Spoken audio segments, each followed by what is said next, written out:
The Fed's first Operation Twist was launched back in 1961 during the Kennedy administration. The Fed originally called the program Operation Nudge, but legend has it that traders nicknamed it Operation Twist after the dance craze at the time made famous by Chubby Checker. And now, 50 years later, the twist appears to be back in fashion.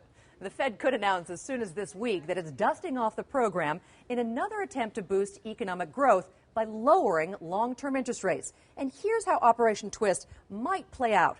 For the past few years, the Fed has been buying massive amounts of both long and short-term treasuries to give support to the economy. So one way that Operation Twist would work is for the Fed to sell a portion of its short-term debt and put it more money into longer-term debt. It would simply shift its holdings but not expand its balance sheet in any way.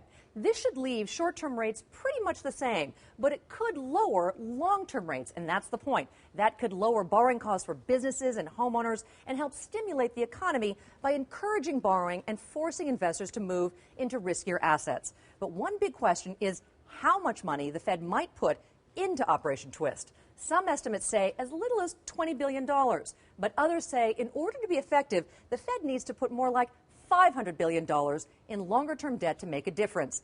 But over the past year, the 10-year Treasury has already seen yields fall off a cliff beginning in August as the debt ceiling battle raged and the Eurozone crisis deepened. Demand for Treasuries have been so great that the 10-year yield briefly fell to below 2% to half-century lows. Some suggest lowering rates even further won't be enough to persuade businesses and consumers to spend.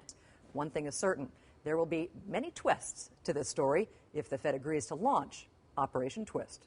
Felicia Taylor, CNN, New York.